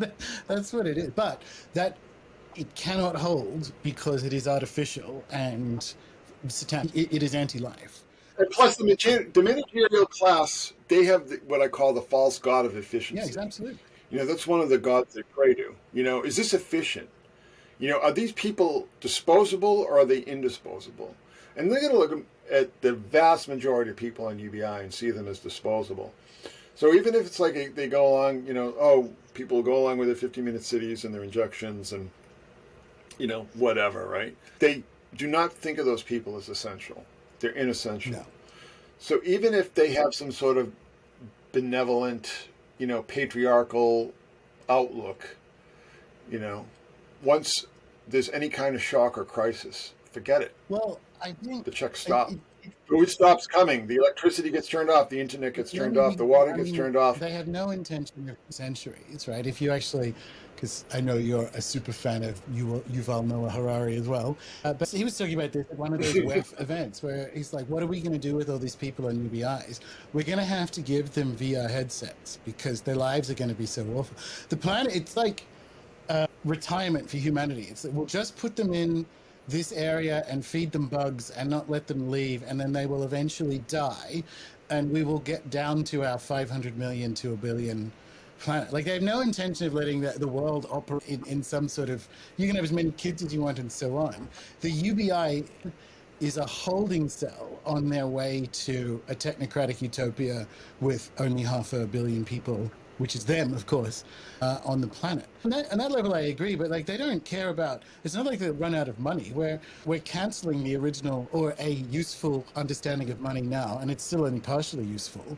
We're in the process of doing that so that we can roll this out. Like, they'll just say, this is how much money there is now. They'll never run out of UBI because they'll just, here you go. Yeah, but by money, I don't just mean like food. Oh, totally.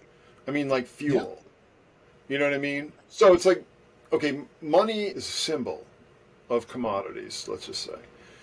So that's what I'm saying. It's like, they're not going to let you just consume without production for the rest of your life. No matter how much they want to control it. I don't see that happening more than a decade at the very outset. But it's not going to work. It's not going to work. None of this technocratic shit is going to work. It's all going to be tried, and it's all going to be spectacular failure. Never said it would. In fact, from March 2020, this is what I've been saying is happening, and this is the ultimate bring down of it, because it's the blow off top. But don't get, like, they are full steam ahead with this process, and it doesn't matter that it doesn't work because they can't get that information into them because they're caught in the loop of their own managerial efficient thinking. Of course it's not going to, it won't even last a decade. It'll last like 18 months partially delivered.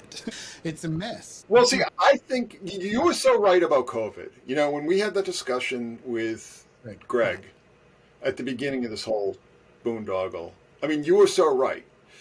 But one of the things that we may disagree on, and what I've come to see in hindsight, is that I think that it was supposed to work on a much broader scale. I think it failed.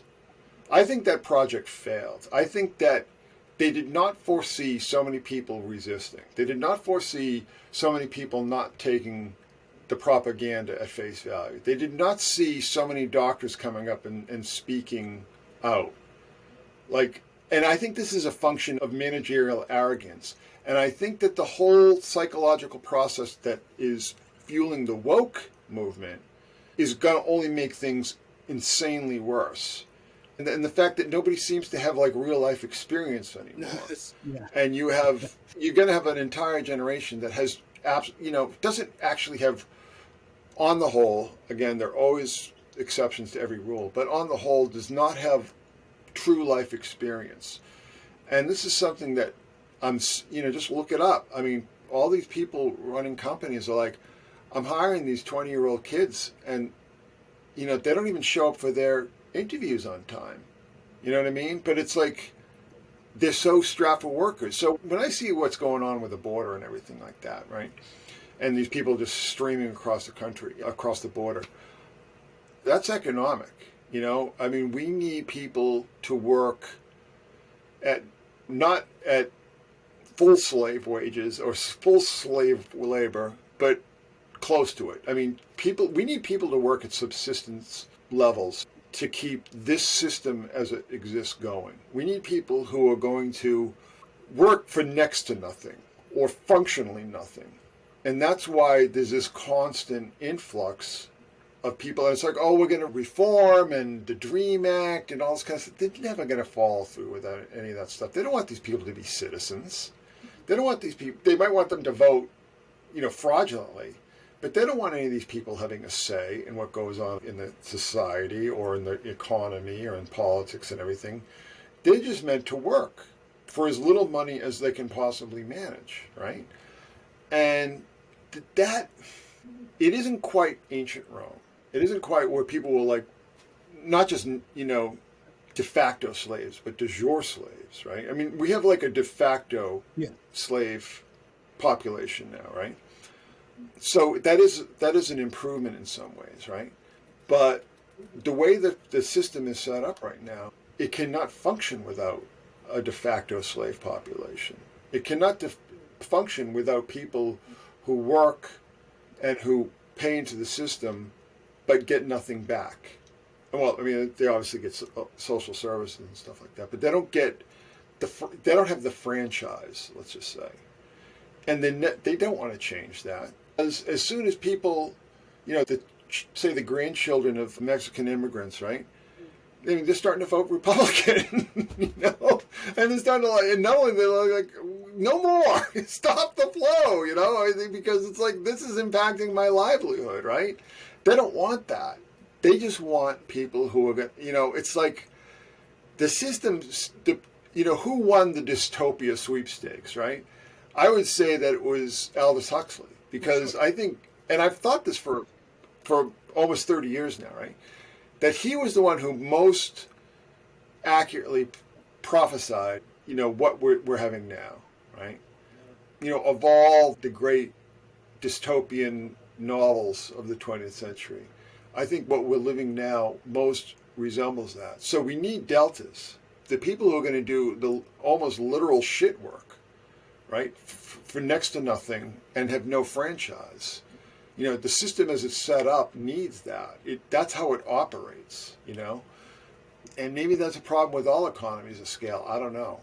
But the problem is that the rot has spread up into the children of the managerial class are not qualified to take their parents' place. You know what I'm saying? And this is literally happening, where you see, say, in Silicon Valley, most of the managers now are Asian. Most of them aren't even American born. And by Asian, I mean East Asian or South Asian, right? Heavy Indian subcontinent influence, obviously. And this is exactly what happened in Rome, because empire produces idiots, let's just say. And it produces indolent idiots, because privilege and birthright does not inspire striving and the ability to withstand stress. You know what I mean? It creates pampered idiots. So that's another, that is an aspect of the collapse that I don't think people are taking into account. That the children of these managers, right, these people, say boomers and early Gen Xers and so on, who lived in an entirely different world than we do today, they've raised their children in such a way that most of them, and again, not all by any stretch of the imagination, but too many of them, let's just say, are not qualified on just a basic personal level to take their parents' place at the table. So that is a huge part of the collapse and so on. When it comes to millennial, if you've seen any of the video, I'm going to blame my cohort because this is true, especially early millennials. If you've seen any of the video of those like kids at a drag situation, like on libs of TikTok or whatever, right? What you actually see in the background are millennial parents with like Zoomer haircuts and the rolled up jeans and like the bangs in their late 30s, early 40s, not wanting to let go of being a child. Like they actually like, hey, still young, still doing the job. Oh, you read my mind. Oh my God. I was just thinking, I was meditating on that very thing today. I was going to bring that up. Everyone's blaming drag queens for this. Brilliant. They're just performers. I don't give a shit. But it's the fucking parents, it's the millennial parents in the background refusing to give up being young, not actually wanting to step into the adult leader role that life requires of them. In the background of all those videos, you'll see a mother in her late 30s with her bangs and the husband or father with like the rolled up jeans and the boots. And it's like, you guys, you look at this mutton dressed as lamb, arrested development children. And yeah, just to, when I look at that, I'm like, my fucking people, disgusting. Well, it's a flight from reality, you know, and because, like, you know what the thing I think a lot about is this, right? It's the fact that everybody's on camera now, right? And old people don't look well, you know. It's like, I don't look that great on camera. You know, when you start to get older, your face starts to take on these strange contours and everything that catch the light in ways that aren't particularly photogenic, right? So it's the fact that everybody needs to be a brand, basically, that is instilling this Peter Pan syndrome across that cohort. But I'm just going to say, I think that there is something on the other side of this, you know, not metaphysical or whatever, but I think there's something on the other side of this. It's like the people making the real decisions, the people above the managerial class thinking, how many librarians do we need? How many book editors do we need? How many assistant producers for television news programs do we need? How many, you know, copywriters do we need? You know, it's interesting because I see this as really being aimed in some ways at the, let's just, you know, I hate this terminology, but like the liberal population, because the liberal population is overwhelmingly centered in what they call knowledge work, right? And knowledge work is what the us above the managerial class, the ownership class, is really going after now with the quote-unquote AI. Those are the people they want to take out. It's like, we don't need you. We don't, what, you're a fucking librarian? You know? I mean, what do you do? I mean, this is all automated now. It's been automated for years, you know? Why do we need to pay you $100,000 to run a local library? You know? I mean, this is not value for money for them. And it's already starting. I've seen people like on Reddit and say, yeah, my job's, they fired me today because they say that it's all going to be done through ChatGPT. And this is like a silent epidemic right now that isn't being discussed. So do you want those people to have a lot of kids? Because the kids, more often than not, are going to want to pursue the same kind of work that their parents are. You know what I mean? And a lot of it, I mean, let's be frank, a lot of it is like, what do we do with all these people who are on the spectrum? All these kids on the spectrum? Because 1 in 55, is it 1 in 55? I think it might be. It's like 1 in 38 now, right? Yes. Are on the autism spectrum. And it's just like, do you want them to have children of their own? You know, because more than likely than not, they're going to probably mate with other people on the spectrum and have kids that are on the spectrum. Is this something that we want to keep going in perpetuity? So I think there's a lot of calculus behind it that is economic. Like when I look at stuff, the things that I'm already exhausted thinking about, the fact that the WHO has announced they want to do another pandemic exercise later this year just to stress test the IHR rules that are coming in next year. And I'm already exhausted about the continued technocratic overreach before it's even arrived. But what I think about is everything we're talking about here, the people above the managerial class, the Bilderberg attendees, for want of a better fucking word, right? Is this the iceberg? The ship has already hit the iceberg. And so it's all well and good for them to sit in first class planning like what's to be done. I don't think it's going to matter. Do you know what I mean? Like the end of how we operate as a, I don't even want to say society or culture. It's more like as an economy. The end of how we operate as an economy is happening. And all these fucking Davos groups and the rest of it, you've just, the iceberg has been hit. You're just going to be the last people to work it out.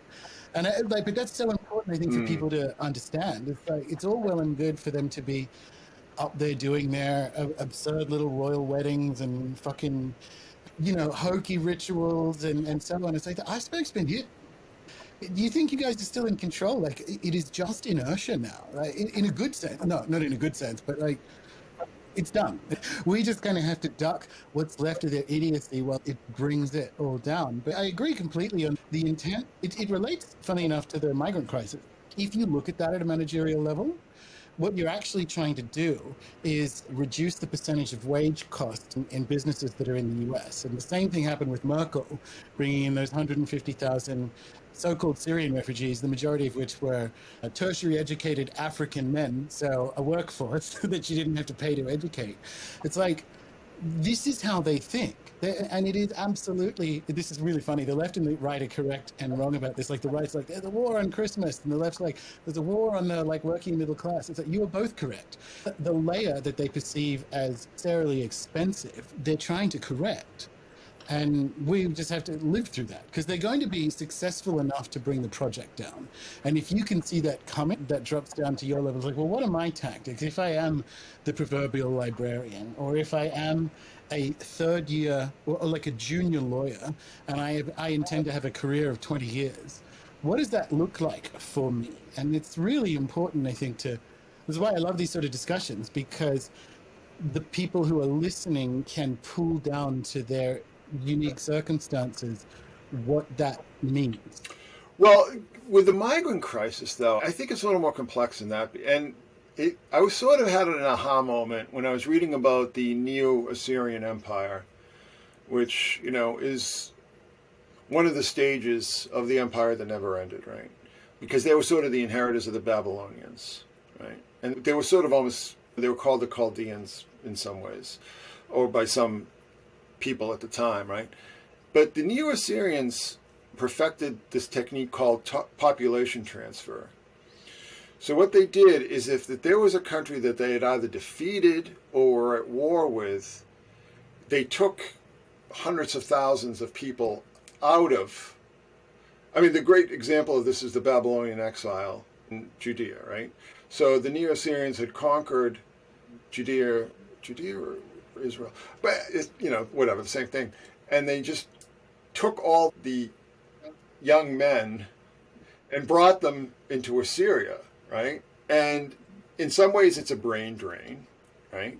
But it's also, I think this is what happened with Merkel and all that, the so-called migrant crisis in, like, say, the mid-2010s. What was going on at the same time? The war, they're trying to defeat Assad, right?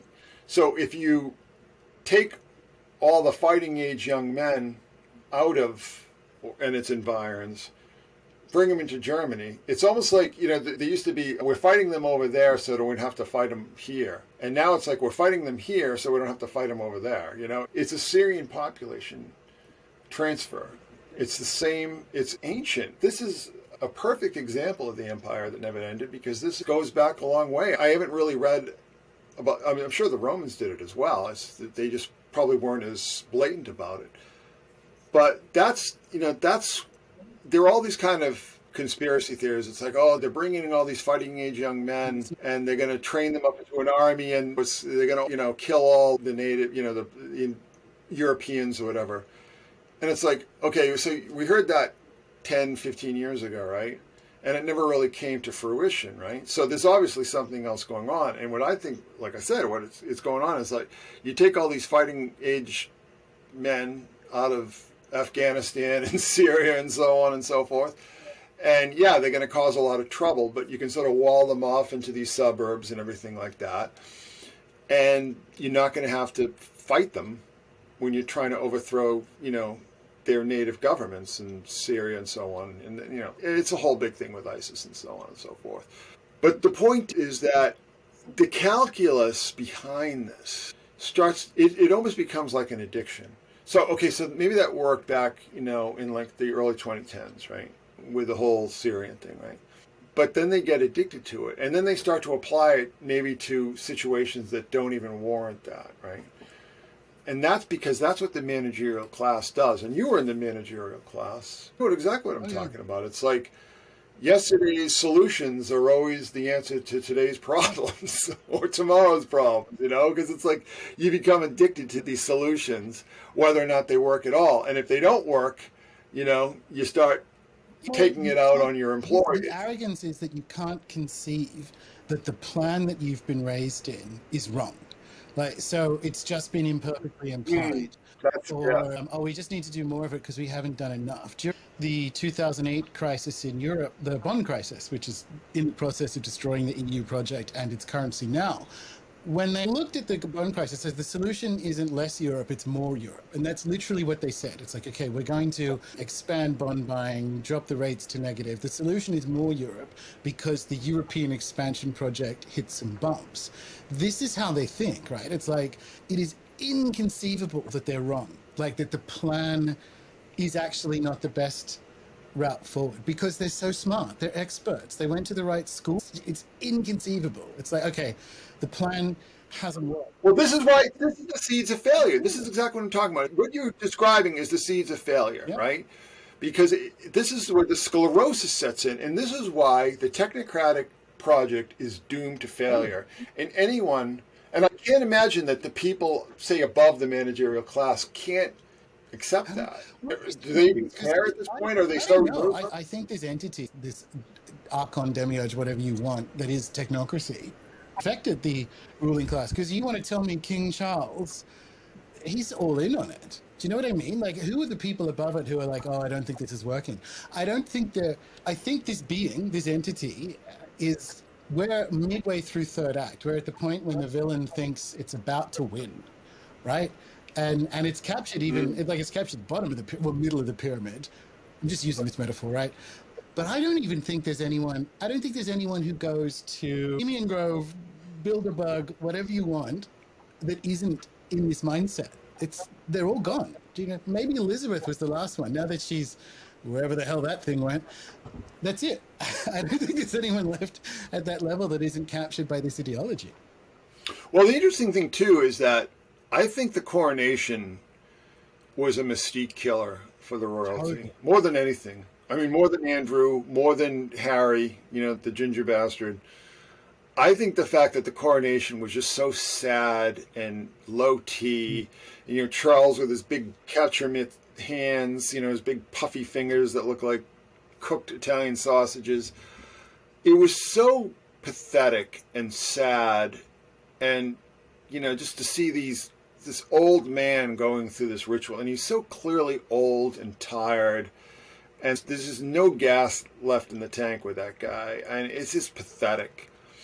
I think what they should have done, and Charles would never allow this, but they should have just said, oh, Charles is too unhealthy or something, and then given it to William.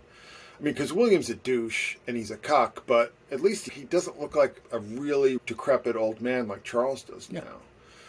So I mean, when you talk about the archonic aspect of it, the system driving this, the entities or entity or whatever driving this doesn't care because it doesn't cut into their bottom line or his bottom line or wherever you want to put it, right? I don't know. But the thing is, like I said, and like I've been saying all along, we're in the wind down now. We are in the wind down. You and I will probably not live to see what replaces it. Because it doesn't act on your head and bury it under Disney World. I don't think that is, I think that's a grift to scam money out of paranoid rich people.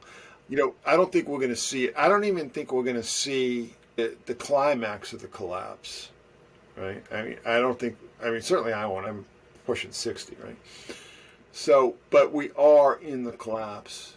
And the interesting thing is that all the old sedatives, or the narcotics, let's just say, technocracy, the promise of Jetsons reality and space technology and space colonization and better living through science and chemistry and so on.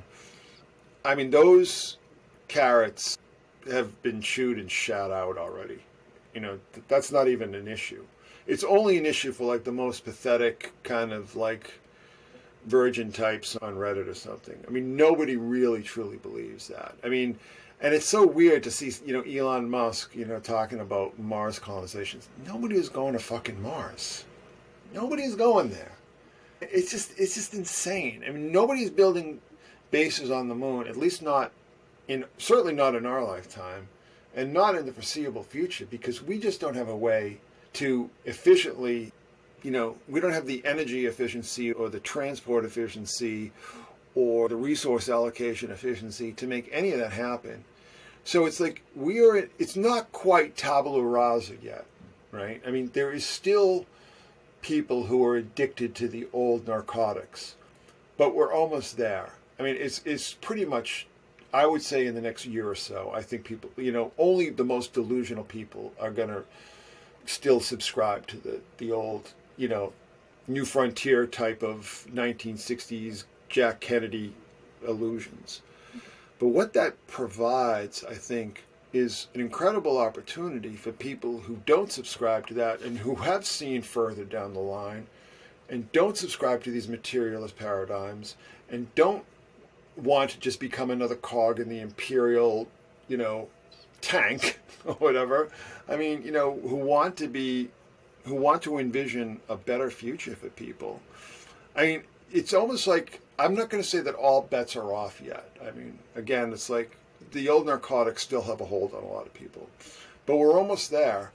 And to me, it's like an exciting time for people who think outside of these paradigms that have led us to the collapse to start to dream up and offer, you know, new visions. Yeah. You know what I mean? I honestly believe that. I really do. And not only do I believe it, but I live it.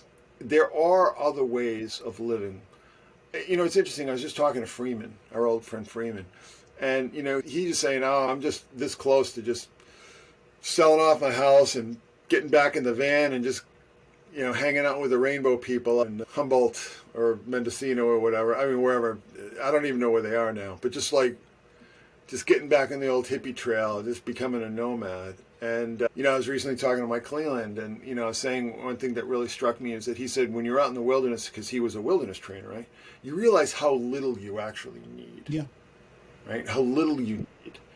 And I think that kind of thinking, you know, there are things that we obviously want. There are conveniences and comforts that we treasure, you know. But if we can start to be satisfied, you know, I mean, like one of the things I think about is like, just be satisfied just by being, you know, just go sit out in the yard and just be. You don't have to be thinking great thoughts. You don't have to be writing up manifestos. You don't have to be building a rocket ship.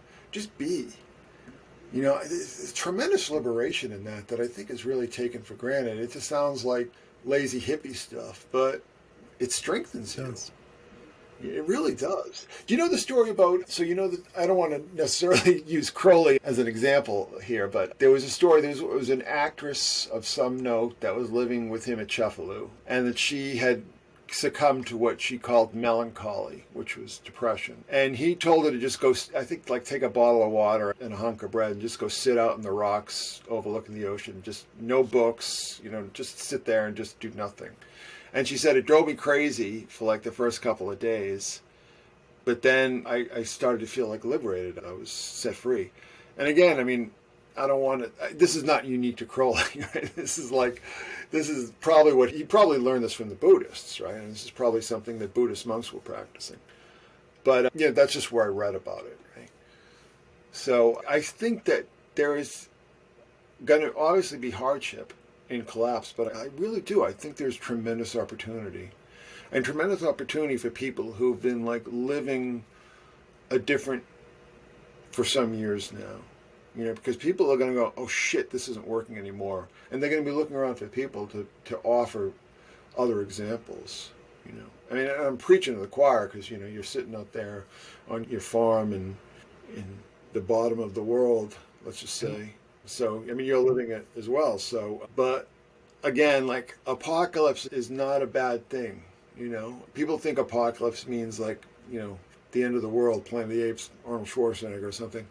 It means that the lies are exposed, Exactly. the truth is revealed, and collapse of a system that has given people cancer and depression and alcoholism and suicide, and that system that has consumed human beings, metaphorically or literally, for a couple hundred years. I mean, if that system is going away, that's not necessarily a bad thing either. So back to Mike Clelland's point, where it's very true. You realize how little you actually need.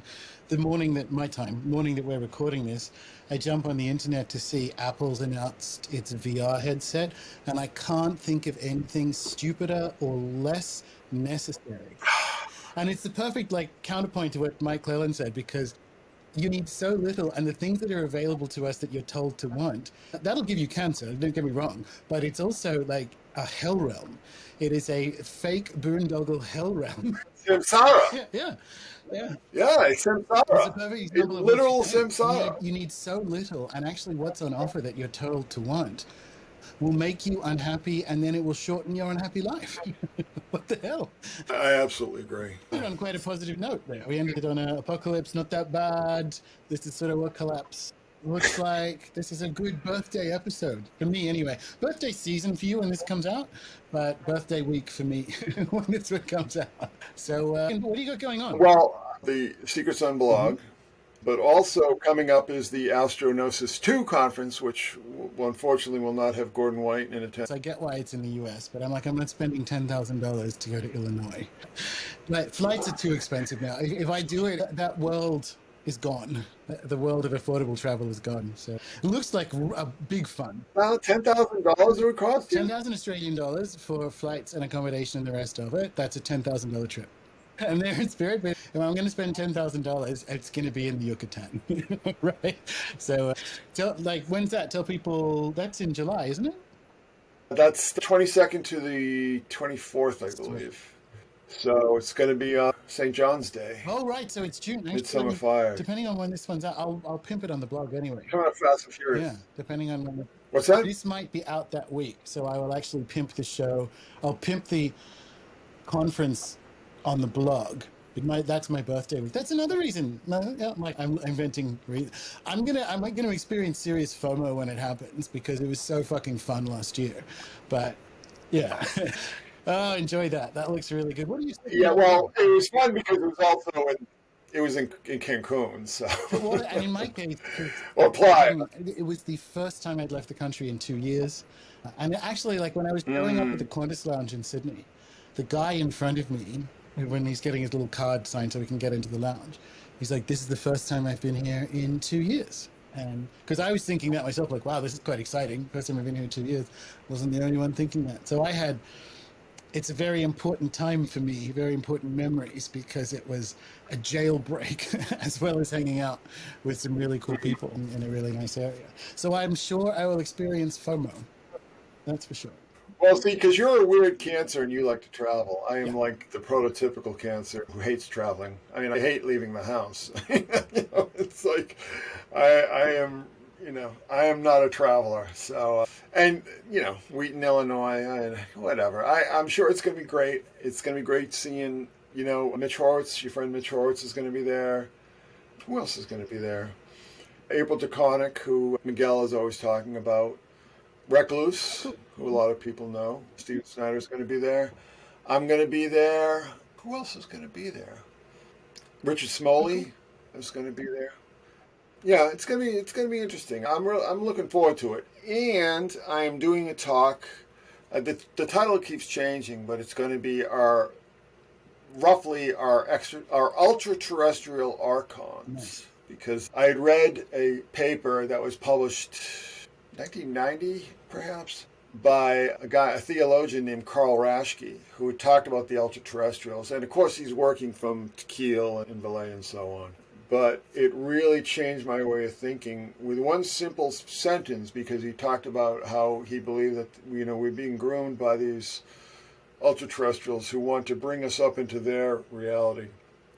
And as soon as I read that sentence, I'm like, DMT, right? And MK Ultra 3.0, they want to give everybody DMT, and they want to give everybody, actually more than DMT is ketamine.